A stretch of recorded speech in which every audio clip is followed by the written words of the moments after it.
What's up, everyone, and welcome back to another episode of the Agents to Owners podcast. I am super excited this week to sit down with this next guest. We have a lot of similarities from when I took over our agency to what he is going through right now. From Glendora, California, VP of Jackson and Jackson Insurance, Mr. Taylor Garcia. Welcome to the show. Thank you, Brad, for having me. I really appreciate being on. Thank you. Yeah, like I said, I'm excited. We've talked a little bit, met this year at Innovation, got to chop it up a little bit, and hear a little bit what you're going through. So I know your pain. I know exactly what you're dealing with. I know your team's a little bit bigger, so you're dealing with it even more so. But before we go any further, why don't you tell us a little bit about your background, how you found your way into the insurance business, and bring us up to the date. Yeah. Well, like everyone else, I didn't plan on doing this since a young age. Right? Nobody did. Yeah. Yeah. So, early on, right out of high school, never really went to college. I was a musician. I played music. I was in a band. I played drums since I was a little kid. Did band all throughout school, high school, was in drumline, did all that. Right out of high school, I didn't go into college. I went on tour. And so I just found a band and I got in a van and rode around the country. Crazy. I made no money. But that was what I wanted to do. That was my dream. That was my passion. And that's kind of what I was doing. And then fast forward a little bit, when I was about in my early mid 20s, was playing locally here at a local place. And my parents invited their friends, which also her friends invited their daughter. And so when I played the show afterwards, I got introduced to the friends and the daughter, and that was now to be my wife. Yeah, and so she loved the music, she loved the band, and it was kind of this whole thing. And so we were dating. It was like a fast relationship. Within 2 years, we were, ready to get married, have our first baby. But then at that point, I was still playing music and traveling a lot. When she got pregnant, it was, hey, you're gone 4 days. I was gone maybe 8 to 10 days a month. So it was quite often. And for her to be pregnant, she's like, I don't want to do this alone. You're always gone. Yeah. Hence my father-in-law came up and he goes, hey, you want a better job because you're not making much money, And I was like, I know, I've been thinking a lot about it. And didn't think about working for him, but that's kind of, and he said, look, I don't really have anyone to take under my wing. When I retire, I guess I'm just going to sell it. But if you're interested, I can kind of show you what this is about and see if this is something that piques your interest. And I was like, okay, I don't know. Insurance is the opposite of what I was trying to do. 100% is just thinking that. Like complete opposite. But I was like, you're right. Like I'm having my first kid. We were just renting out our first apartment at the time. And I was like, yeah, let's do it. So I went to take my test. To be quite transparent, I failed like 2 or 3 times. And then I was like, nope, see, this is a calling. I'm not made for this.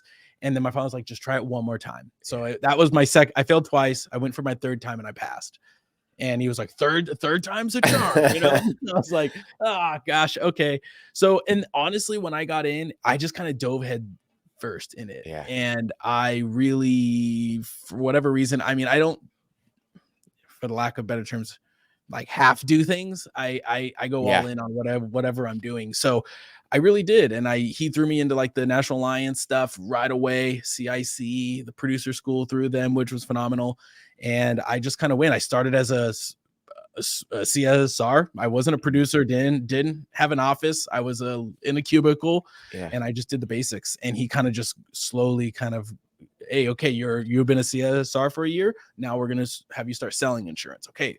You're going to do all these trainings to get into sales. So it just naturally, it was a progression. And he early on, very much so drilled into my head. Like, you have to work twice as hard as everyone here because you're married in, everybody's looking at you. They're expecting you to get everything handed to you. And I need you to earn the spot. And so I've been here almost 9 years now, and it just slowly but surely kind of got into it. And I will say the communities, like the Innovation this year was the first year I can get in because I'm not technically an owner, but I'm there almost now.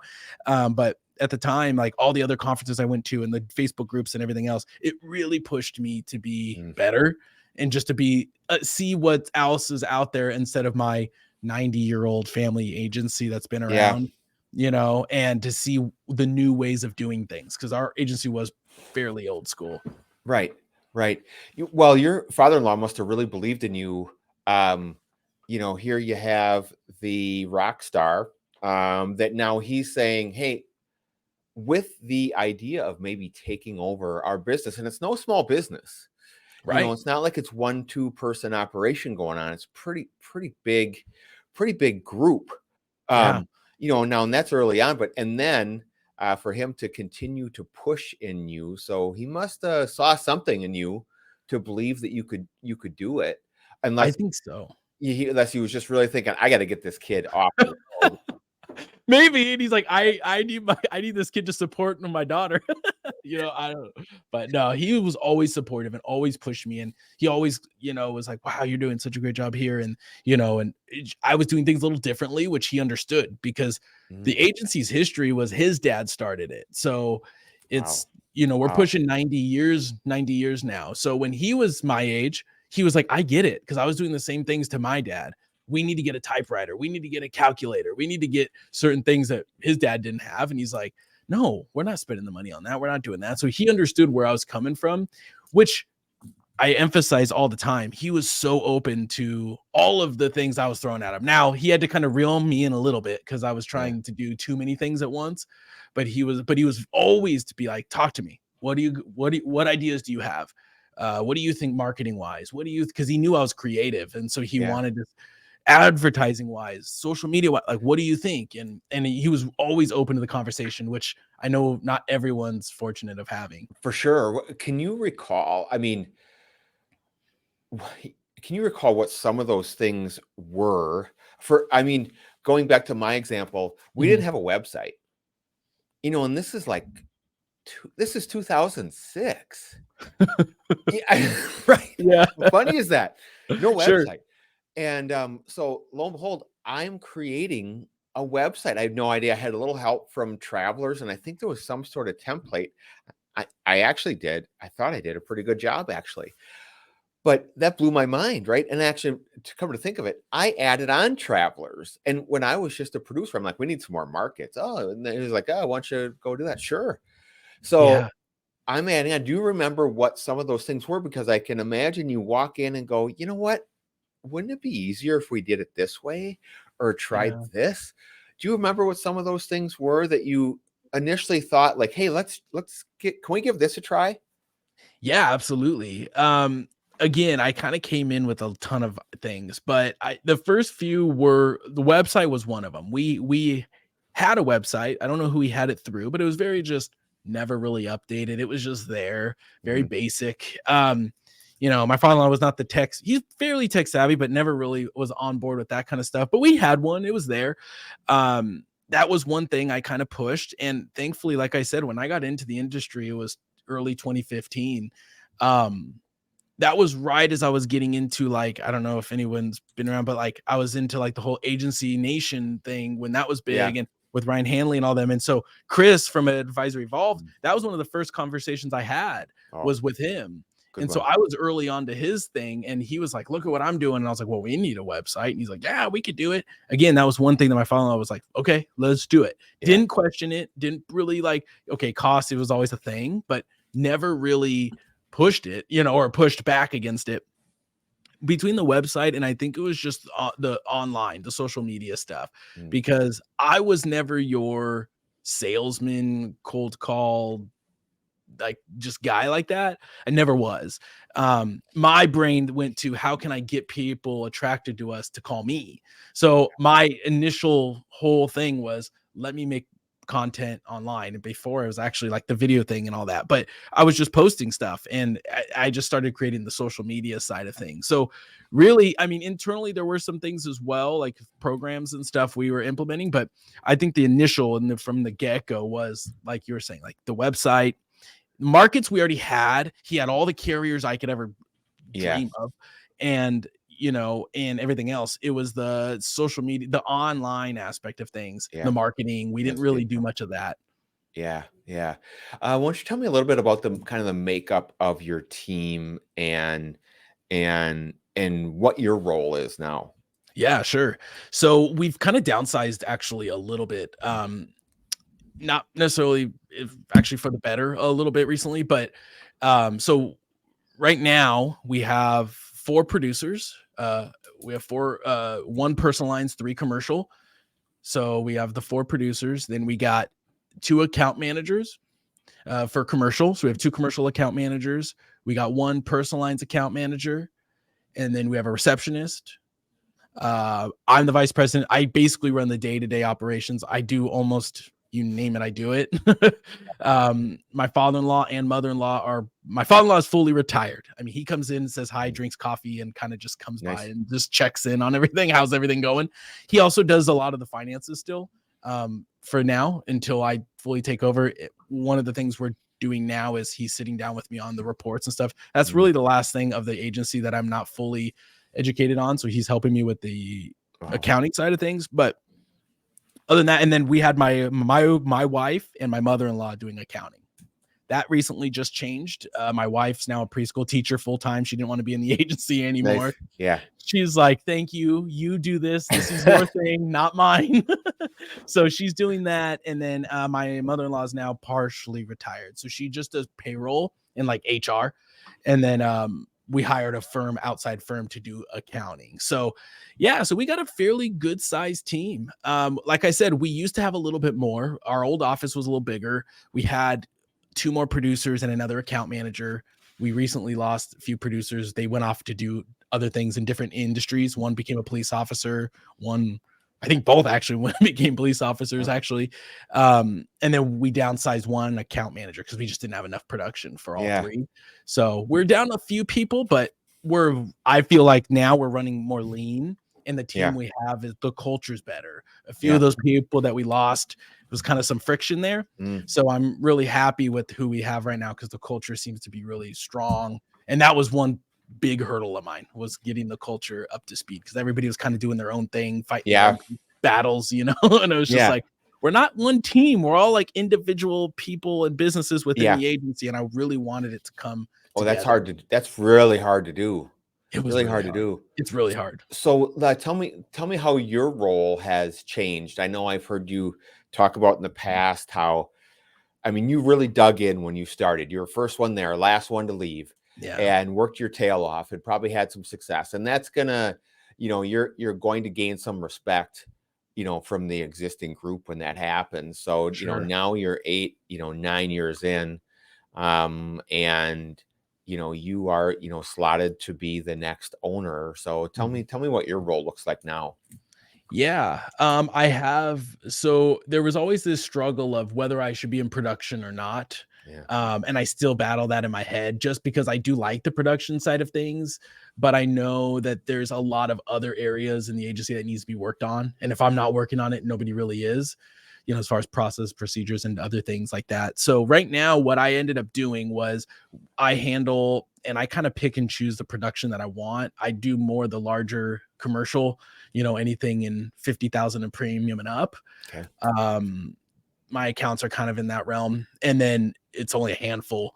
My account manager handles all the other ones that I used to handle. Like, I had a whole book of business. He kind of took on the ones under that. And then I just handle the top ones now. And then I'm basically just here to help everybody else. So I'm here to, I do all the marketing. I generate all the leads. I give them to I don't really buy leads. I'm more just marketing online, being in the community, being the face, so to speak. So I'm in the community doing a lot of the chamber stuff, donating my time at my church in the town. I don't do that stuff to promote the agency, but it naturally happens, and then so I give a lot of those just to my team. Here, producer, I got another lead from the website. Why don't you give them a call? Here's another one. So I'm kind of just like, now my focus has been to just lift them up and help them as much as I can. Cause I'm like, at the end of the day, if they are successful, I am. And so, again, the productions come way down for me. A lot of it now is just, again, writing out processes, procedures, testing things out, and helping the team wherever I'm needed. If somebody's out, I'll jump on the phones and help the personal lines person process endorsements and changes. She was out the last couple of days. I helped with that last week. And then, so yeah, I just kind of bounce around, but for the most part, it's more just the agency admin, which is interesting for me. That was hard. That was a hard shift. I'm Yeah. not gonna lie, you know. Yeah. Well, you're working on the business, and that's just there's so many Right. aspects of that. Yeah. So many aspects. I mean, what you described is exactly working on the business, the things that we should be doing: marketing, training, taking care of the team culture. Right. That is it. So, and a lot of times I felt like, well, no, I feel like I'm not contributing. Yeah. You know, Sure. because you're producing for so long, we're growing, and I still want to grow. And now I'm so dependent on others, Right. to do that. So it's an interesting transition. It Uh, is. why don't you tell us a little bit about how you've been modernizing the agency and some of the things that really need to be adjusted, whether that's systems or tech or processes, and then we'll kind of get into what that looked like from a buy-in standpoint after that. But I'm sure you've Yeah. adjusted quite a bit over the last couple of years, and I Oh, think for this sure. is important. This is important Mhm. to get into because there's so many of us that are trying to make acquisitions, Sure. and a lot what are out there are what people are going to be acquiring are aging businesses in a lot of circumstances, and Yeah. we're going to have to die. You're not always going to find that business that has all these things in line, so we're No. going to have to dive in and fix some to update some of these things. So I think this is why this is so interesting to me. Yeah. Yeah.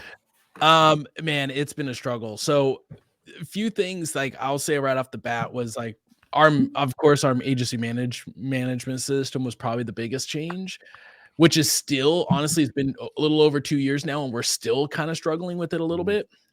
bit. We went from applied TAM to applied Epic, and that was kind of a big shift because we were on applied TAM was like their older system since like 85 or something.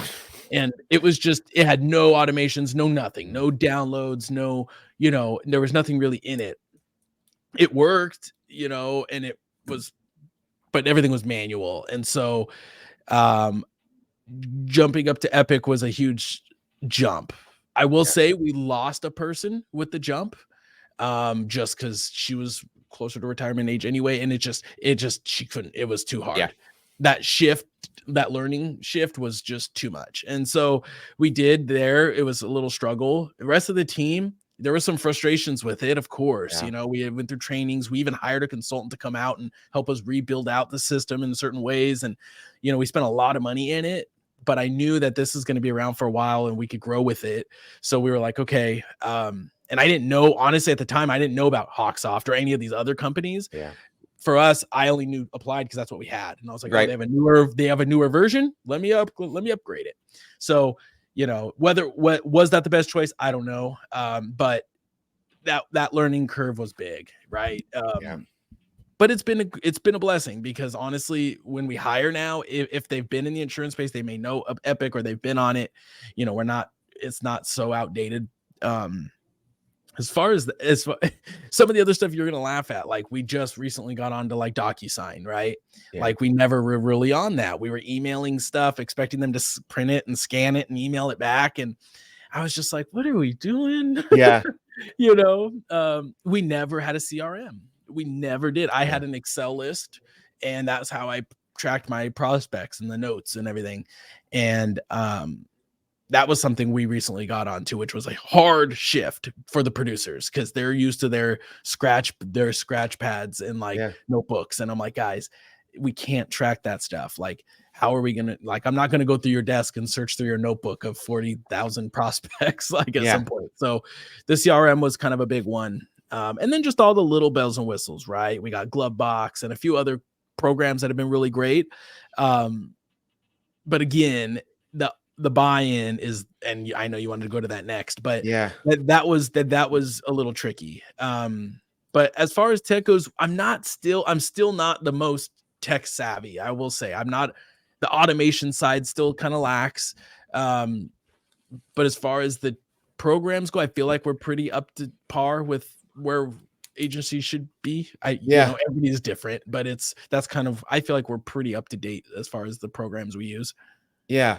Now, there's a lot of moving pieces there and a lot of people involved. And Mhm. just, as an example, Um, and when I made the mistake of adding too many things at one time. Yeah. And that was when I had kind of what I would consider my group here. When I took over, we were on AMS 360. And you know what? I didn't know about any other management systems either. No, I take that back. I think I'd heard of Applied. And, Yeah. I was just too scared to look at anything else because it was too daunting to me to Right. want to try and move all this data over to something else. But that was a hard one for us too. I moved over to Hawksoft in 2021, I think. And that is Okay. daunting for your team because they work in that every year. Right. Every year, every day. Every day. Yeah. That is their system. Whether you know or believe that there's a better system out there, that's their comfort level. Mm-hmm. So that was a big one. Yeah. And in hindsight, I shouldn't have changed anything else but that at one time. We just said we're gonna nail this down before we add anything else in. Right. So tell me about some of the difficulties of the buy-in and maybe how you addressed some of those things. Yeah. The buy-in was really hard because I was in the same boat. The agency's had for 30 years. And so to move to Epic, it wasn't an overnight thing. We talked about Epic for probably 4 years before we implemented it, and that was probably is so funny. My in-laws were open to everything I wanted to try, but that was one that he was like, my father-in-law was like, if we not only is this going to cost us a ton of money to upgrade, but it's going to hinder our business like significantly for a short period of time, obviously, because you got to learn it. There's a learning curve. And so he kind of pushed it off. And then eventually we got to a point where Applied's like, you gotta up, like, come on, like, Yeah. and I was like, yeah. So what I didn't really have a great way to do it, I don't think. I just kind of talked to each person individually. What I tended to do was, and this was back then, even now I'm more of in an ownership role, but then I was just more the support. I was the VP. I wasn't making much of the big calls, but I would kind of help the team, and I'd kind of call each one individually, and I'd share with them, hey, so this is what we were thinking about doing. I know this is gonna be a huge change. What are your thoughts on it? And they're like, well, and some of them surprisingly were like, oh man, like I've been hoping for something new. Like this is, but then there was the few that of course were like, no, like I'm comfortable. I've been doing it this way for 20 years. Like, what do you mean? And we just had to have the conversation of, well, here's the things. And what I just tried to drill into them was, here's why it's going to help you guys. Not necessarily this is why the agency needs to do it. This is why I want to do it. It was more, this is why I think it's going to help you guys. Yeah. The certs for Epic, we're very cert heavy here in the commercial side. So the certs in Epic are a lot more automated. There's a way to email them instead of mailing them. And so I think that's really going to help you save time, stress, everything else.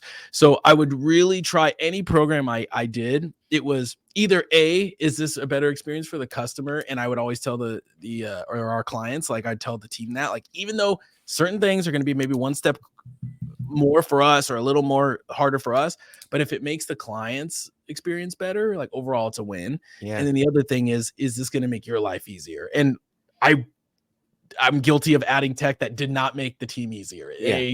It made things really harder, and they were just refused to use it, and that's fine. And then I learned the hard way on some of those, but really it was just more just sitting down with them. I think we did it one-on-one. I did a one-on-one first, and I just said, hey, look, this is what I'm thinking, and I want to get your input on it. And of course, at the end of the day, like, if they don't want it and the agency's going that way, like, I got to kind of tell them at some point, like, hey, this is the way we're going, but here's why I think this could help. This is going to really help you. But giving them that heads up instead of just in a meeting saying, by the way, guys, Yeah, smart. And to go on one-on-one, you're going to get much more honest feedback. Mm-hmm. And I think that's really smart. I did not do that. I just went and did it in a meeting and said, this is what we're going to use and why. Well, you're just not going to get that share in honesty, I don't think, in that setting. That was really, really, really smart. Touch on real quick. Yeah. And because I just, you were on these Scratch Agency podcasts recently. Shout out to Sean and Steven. And you have to tell the story about the paper And when you kind of figured out like, hey, we got to change this. This is crazy. Yes. Oh man, I love this story. And I will tell this story until I die. Yeah. So we always were just a paper company. We never had anything digital. You looked at everyone's desks. There were stacks of paper on everybody's desks. I never had paper. I don't like clutter. My desk is like very neat and organized. So when I would walk around the office, it'd give me like anxiety because I'm like, how are you working? How are you finding things? And I would always try to push them. Hey, why don't you try to organize it in this folder on your computer or on in Epic? There's this. And now, and it never really worked. Well, one thing that really would tweak me or tick me off was every year we'd have what we call with our largest accounts, we'd have cert parties. And that was just what the agency did, right? Yeah. We would few clients, we'd mail out like 2,000 certs per renewal. And so we'd print out 2,000 certs plus 3 endorsement pages per cert. So you can do the math there. 10,000, 5,000 pages, right? And then everybody at the conference table, the whole team would spend all day folding, stapling, stuffing, stamping, folding. It was like an assembly line, right? And the whole team, our office would be like shut down for the day. And I was like, I would look at my phone. I'm like, there's gotta be a better way. And he's like, I know, but I don't know what it is. And I'm like, so I couldn't figure it out for a while. And then I finally talked to Applied Epic and they figured out how we can just email them out, but we got to get email addresses and so on. But again, my whole team that did the certs were like, no way, this is never going to work. This is how it's done. Yeah. Sorry, but when you handle big accounts, this is how it's done. And I'm like, no, I refuse to believe that. And so I did the math and I was going around. I'm like, okay, how much are we spending on envelopes, postage, paper, ink for the printer, right? And I tallied up. We were spending about $40,000 a year in paper, stationery, and postage, basically, right? And ink. So I was like, oh my gosh, I doubt my in-laws even know that we're spending this, right? It was just, that's a part of our expenses. And I was like, no way. So what I first thing did was we used to have a team member had a printer on their desk. So it just invited everyone to just print, right? So I took away all those one night and I didn't tell them. Like this was one of those things I didn't no, when I saw that number that night, I just went around and I pulled them all out. And everybody came in the next day freaking out. And that probably wasn't the best idea. But I was like, guys, we have one big one, too, that we lease. We're going to just share that one. It's way cheaper. And this is going to push us to be more paperless, right? We're not going to print out policies and mail them anymore, etc. So in the team meeting, I told everybody, we're spending $40,000, and everyone was like in awe. And I was like, there's just no way. We're very honest here with the agency, with our team, as far as like where we're at revenue wise, profit wise. We like to share with the team where we're at. And so cost too, so we go, we're spending $40,000 on this. And no, we're not doing that anymore. I'm sorry, and it was a big shock. When you put it to them like that, though, that is so astronomical, they can understand it then, right?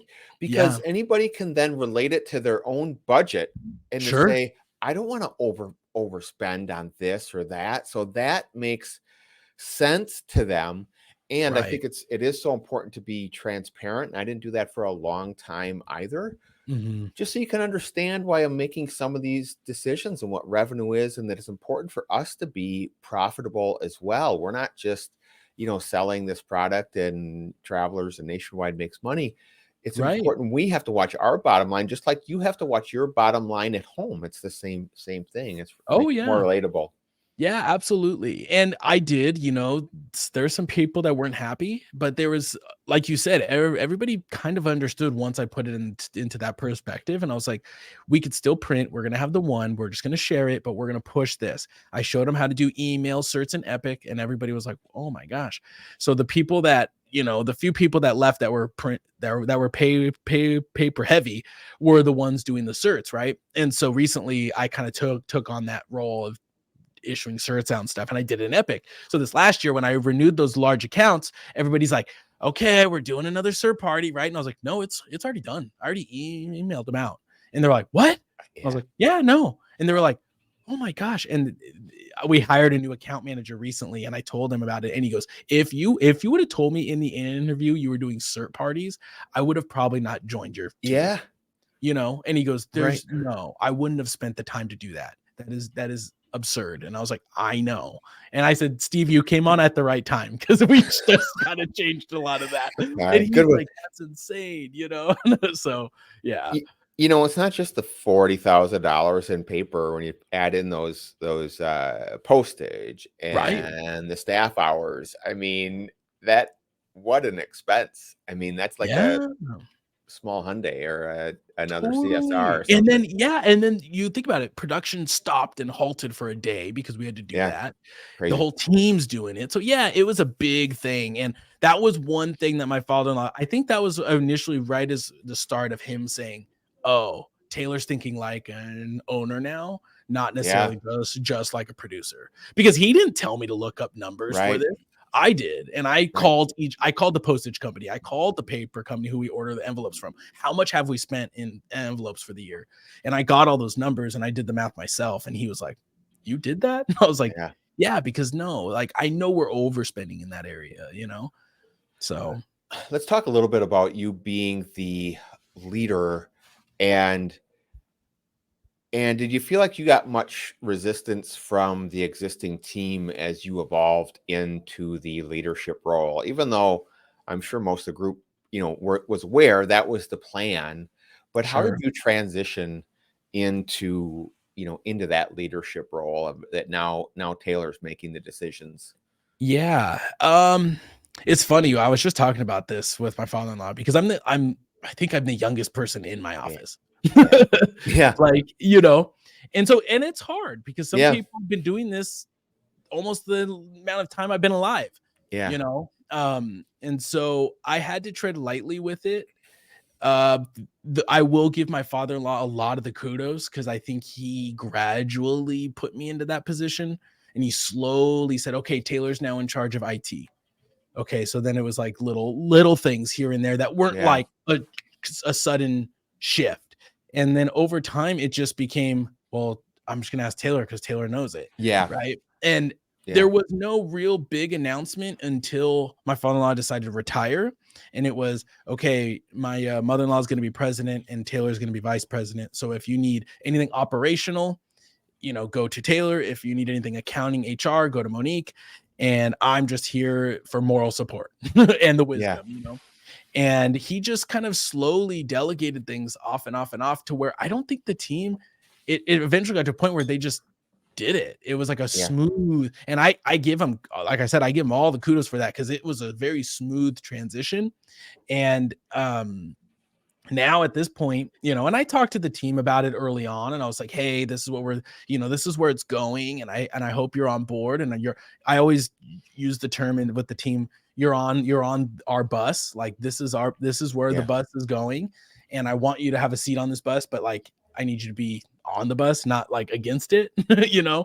And for the most part, everybody's been really good about it, even though I'm the youngest, but they yeah, see that I'm doing these podcasts, I'm talking to people, I'm going to the conferences, I'm learning, I'm always kind of just helping educate where I can. And so I never wanted the team to ever say, "Oh, Taylor's just here because he married in." yeah, Yes, of course, that was part you, of it, of course, like inevitably, but I wanted them to feel like they have somebody they could ask, and I'm competent, not just yeah. like, "Oh, here's some kid coming in to thinking he's the owner," you know. Yeah, they see that you're continuing to develop and Mhm. being intentional of Right. developing yourself, and that means a lot.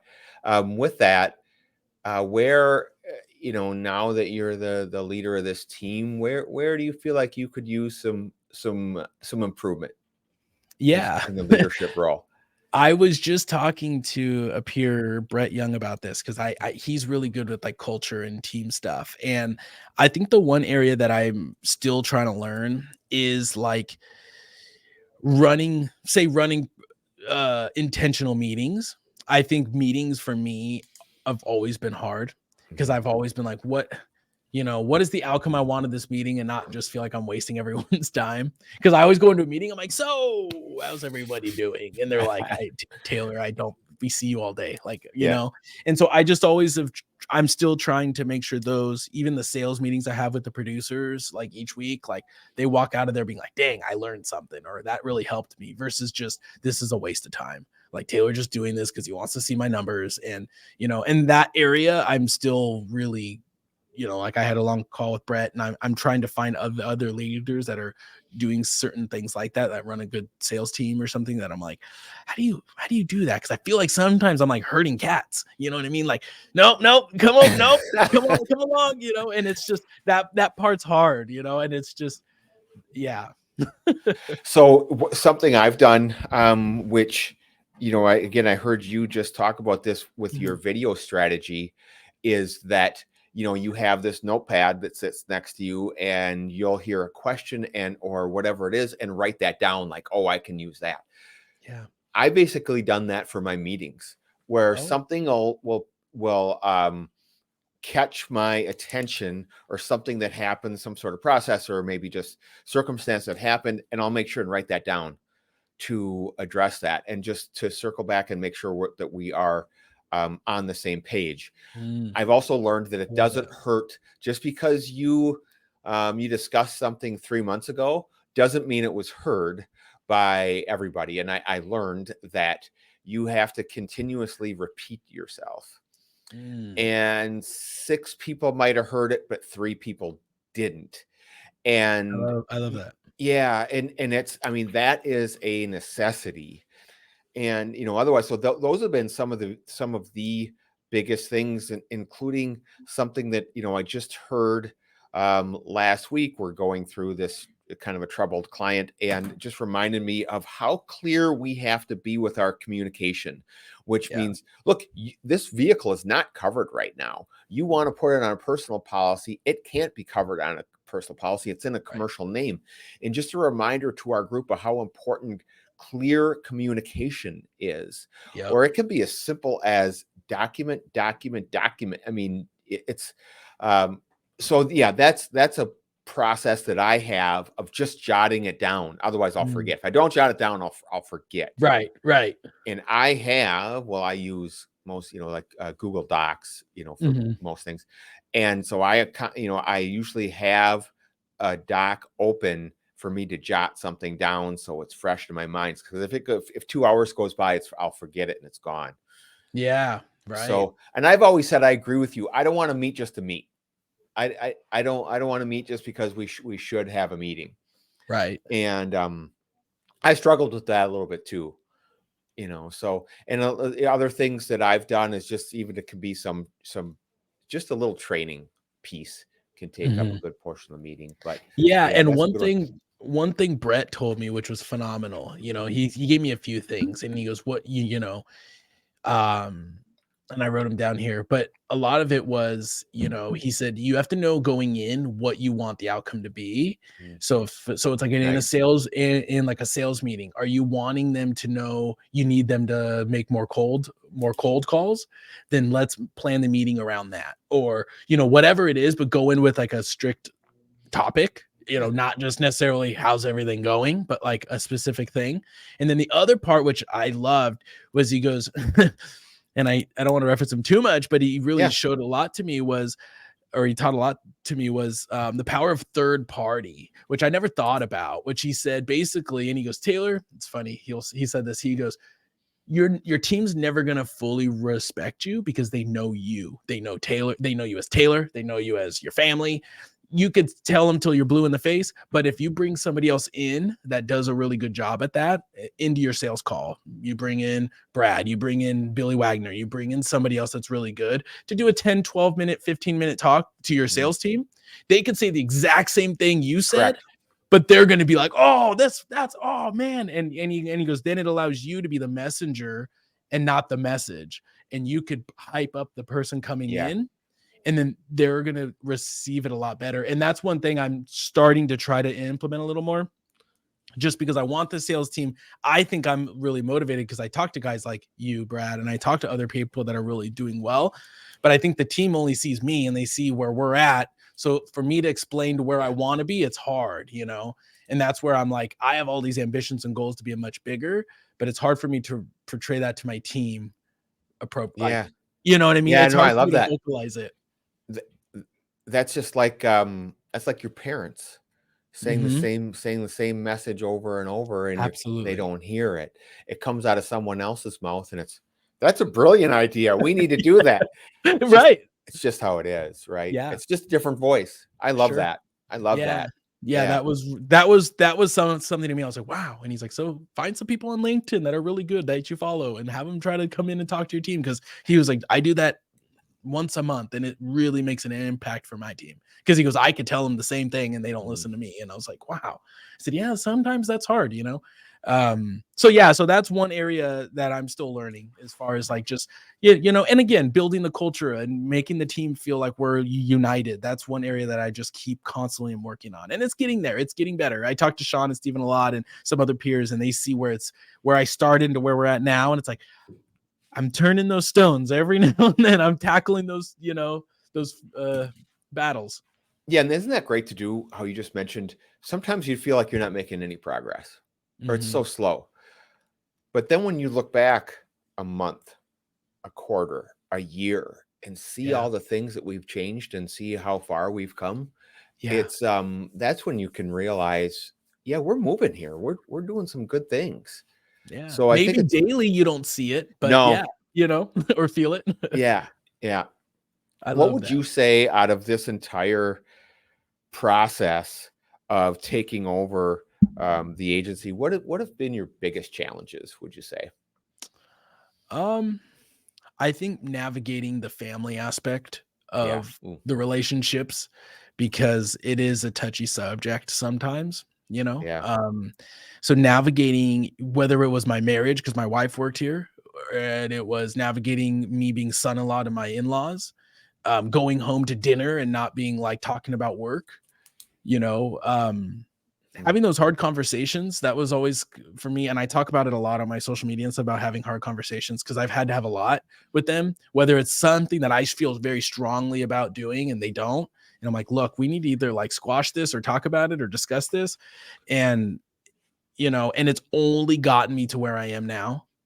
Every yeah. conversation I've had, again, in my head, I make it think it's going to be this horrible conversation because they're going to think I'm insane and they're going to say I'm crazy, but they're always hear me out. And every time so far, and again, I know a lot of people that it didn't turn out that way when they have these conversations with Yeah. family or whatever. But for me, I was lucky enough to where they heard me and they understood me. And whether it was, we joke to the team that I fired my mother-in-law and my wife, but I kind of did because I was like, accounting, like Yeah. accounting slacking. They're kind of both part-time accounting. We need somebody that's really going to focus on accounting and be passionate about this. Yeah. Again, to me, I was like, I have the wrong people in the seat on my bus. I need Yeah. somebody that's going to be a good accountant. And so I had that conversation. You know how hard that was to tell my mother-in-law that I don't think she should be doing this anymore? Yeah, I got to hear about that. How'd that go?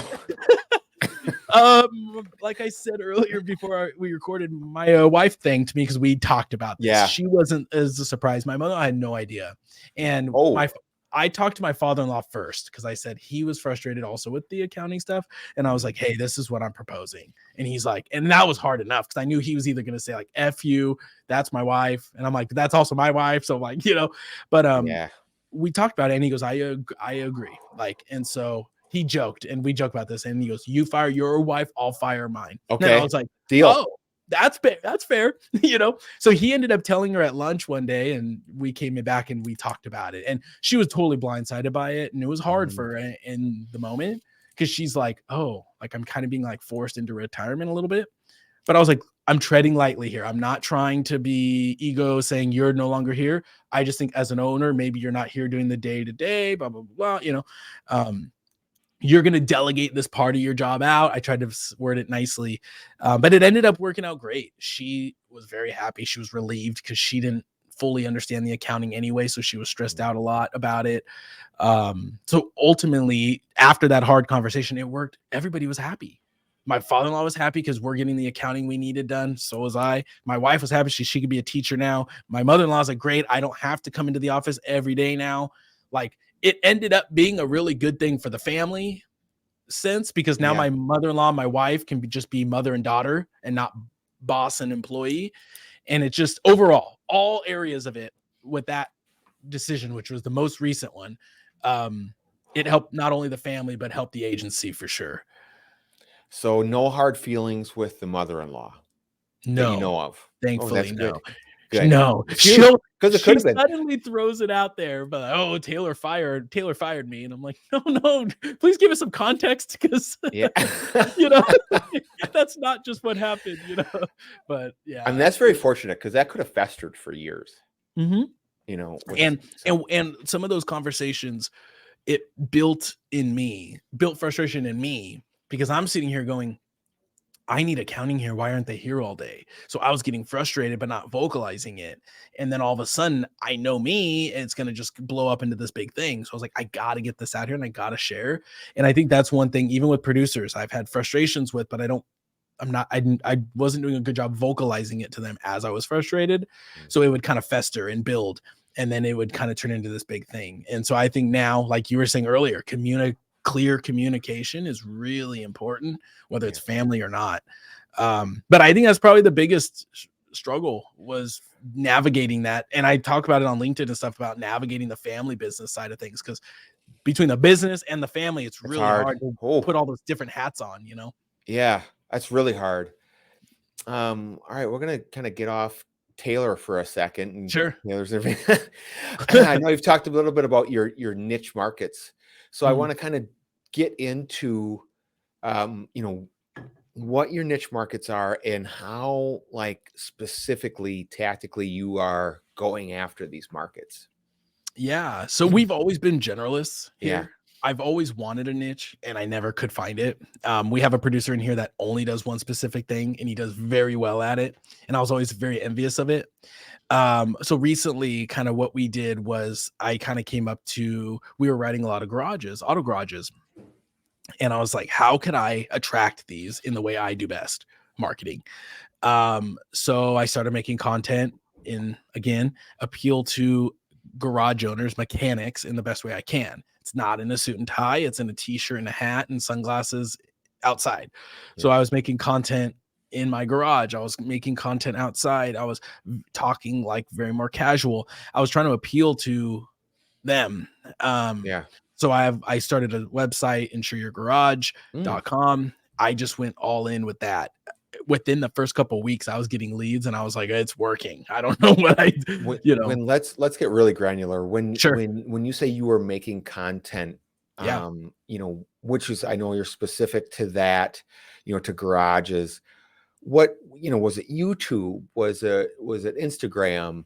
And what type of content was it?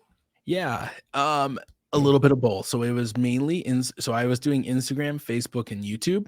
Okay. YouTube looked a little differently than my Yeah. Facebook and Instagram. YouTube was, what is garage liability insurance? Yes. What is garage keepers coverage? What is this? How to file a claim for your garage insurance? What does that look like? What information is needed to get a quote? That sort of thing. So when it's searchable, so somebody's going to search, what is Yes. this coverage, right?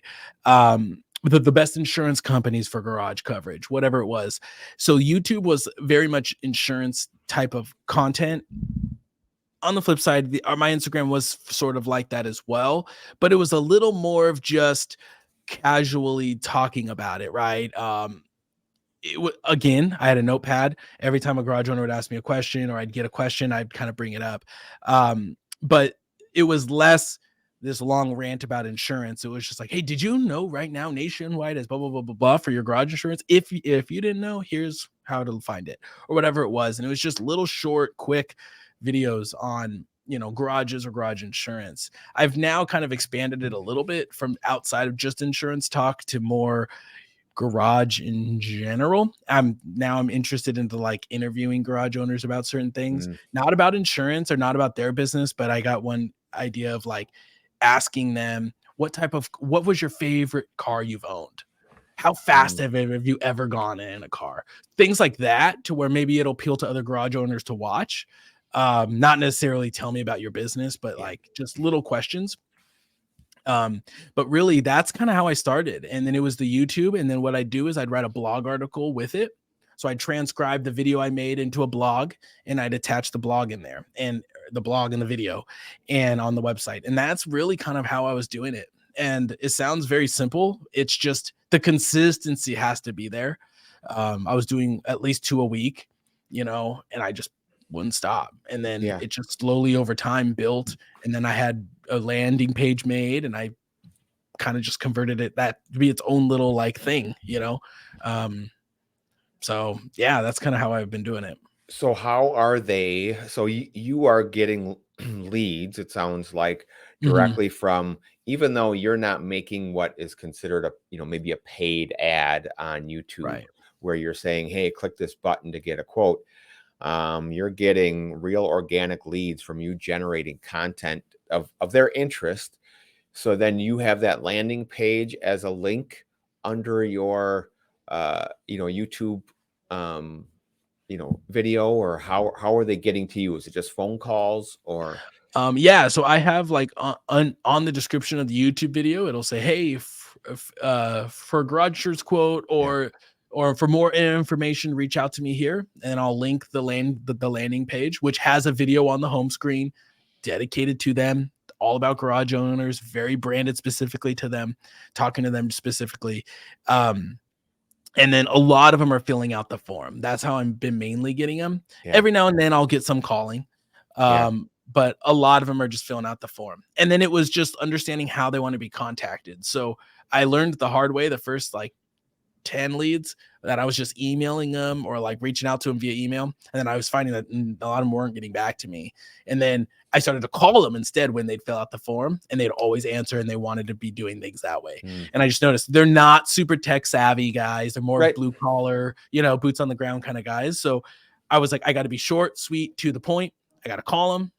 They don't really want to meet in person because they're busy, but they're not super tech savvy. So like I was doing a lot of quote videos, like, or video proposals. They weren't really watching them. And I was like, they just want to talk, Yeah. quick and say, hey, let me give you the rundown of what I got. Here's the quotes. And so it took a little bit of learning of like how they communicate. But yeah, really, it was just that. And it was never pitching. It was never all my Yeah. content. You watch it. It's never call us today for a quote. They're It's coming to you. yeah, it's just, hey, did you know that with garage insurance that you need this coverage and this coverage? And it's just educating them a little bit. And then the other part was on social media, I would follow the garages in town, and I'd comment on their stuff, and I'd like their stuff, and I'd reach out to them. Hey, awesome post, man. Did you know that you could do Yeah. this, this, and this? And that'd be great posts. Next time you have a crashed car, do a quick video about that. And I just give them little tips and tricks. And they're like, oh, thanks, man. Appreciate it. You know what I mean? Yeah. And so it was just more helping out that industry more than it was anything else. And it just snowballed. And everybody kind of laughs at me now because it's only been a couple months that I've been, maybe like 6 months I've been doing this. And it's like 3, 4, 5, 10 leads a week. I was just like, oh, Yeah. crap, like they're coming in. Yeah. But one thing I did have to do was research. I had to research, are they searching stuff online? Because you'll find a lot of certain industries don't look up stuff online. And if, like for me, I had Chris at Pfizer Evolved, I'd be like, hey, is there a lot of search results on this? And he'd be like, well, no. I'd be like, oh, well, then if I post stuff, they're not ever going to watch it because nobody's online looking at it. So it's just doing a little bit of research. I noticed garage guys were a lot of online looking for garage insurance near me, Yeah. And so I just kind of doubled down on it. Yeah. I think that creates a really strong lead when you're not starting with a sales pitch. They're coming to you because, they've probably seen you a number of times, Right. trust you, and I like this guy. Yeah, let me go ahead and fill out this lead form. Right. Yeah, I think that's a real strong lead. I bet your success rate is much higher than, It say, is. from a paid search.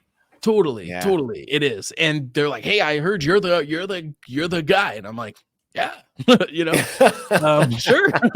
Wow, appreciate that. And then the next thing I'm trying to expand a little bit more on that is like my son's really big into cars. And so him and we're going to start sponsoring and maybe setting up a booth at these car shows. Oh, cool. Of like, and I want to brand it. So we're going to do it like insureyourgarage.com, powered by Jackson & Jackson. And then we're going to hand out like bottle openers and koozies and stuff that mechanics like. I'm not going to pass out pens. I'm going to pass out certain things that they like. And just to try to get some more attention. My son's like, can I help you, Dad? I was like, yeah. So, so I'm just trying to expand on it as much as I can, Then I have another little small niche in elevator contractors because those are my big accounts. Those guys are not content driven at all. They're cold calling type of accounts. Those are my large ones. So I do those every, throughout. I know those are going to take a lot longer than just getting a lead and closing it. But I handle about 6 or 7 of those right now. They're very large. So that's kind of been my spiel is just, hey, I handle some of the top elevator contractors in California. I would love to see if I could help you. So that's between those two. Those have been my two. Like I kind of just found them. Like I didn't, it just happened. So but it's been good. And ultimately, I've been trying to tell my producers something similar. Narrow down your search a little bit because trying to be the everything to everyone is really hard to do, especially for marketing. You're trying to just post about everything. It's you're almost talking to no one at that point. It's tough. Yeah. Great advice. I think that one's going to be really hard for producers. It is. I think there's a mindset of, but then I'm going to miss out, on this over here. Yeah. It is hard. It is, Good luck with that. Yeah. I've tried. I still get pushed back there. Yeah. Well, you're not going to win every battle. Some of you just have to let it go. Right. Last question before I let you go. Coming back to J&J, and we're, closing out 2023 here, putting you on the spot here. What would you say winning looks like for Jackson & Jackson in 2024? Is it, the team grows together, we, improve policy growth? Have you allowed yourself to think in that way? What would you say would be some wins for J&J in 2024? Yeah. Definitely, obviously growth, because the last couple of years we were kind of plateauing. So I think that, the policy growth will definitely be there, but we're good size. I think the biggest thing is going to be like everyone being more intentional. I think getting our producers to be a little more strategic and intentional with what they're doing. We've been very guilty of letting them kind of just do whatever they want when they want. And I struggled with meetings. So it was never really an intentional like weekly meeting or let's see your pipelines. And so I think of 2024, it's really going to be a lot of building out those processes and procedures again, and just each week being intentional with every action that we take and growing that culture and the team, because I've been really trying really hard to make sure that when Monique and Clark retire, and we're talking about not 2024, but 2025, I'll fully, take over at some point. By then this team will be like a family, and a lot of them are, some of them have been here almost 20 years. So, but just making sure we're all united, doing things the same way, helping each other out. Cause right now we're still guilty of everybody's kind of in their own little silos. Right. And I just want everybody to kind of get out of that. Let's all just kind of work together, and let me help you with your marketing. Let me do this and that. And so I just, this is the first year I'm making the producers give me goals for the year. Give me what you want to accomplish. And, I'll hold you to it each week or to each month, and that accountability is what I needed. And I have it in like masterminds at different groups. But I want to be that for them. And like, let me hold you accountable. Okay. You wanted to make X amount of calls per week. Let me, whatever it is. So I think that being that accountability partner for them, and just like I said, just overall being a little more intentional with where we're going, and just trying to double down on that, because I think other than that, we have the carries and surviving this hard market, because California has been really, really tough. But getting through that has been hard, and just keeping the morale up in that area. But I kind of think that's where our goals are for the year, is just, turning this place around to be a little more process driven, because I think before it was just really relaxed, and some people do well with that, others don't. So, well, that's going to give you topics for your meetings all year, really. I mean, to stay in, even if it's, one or two process at a time. Man, this has been great. I know I've kept you a little longer than I intended here, so that's okay.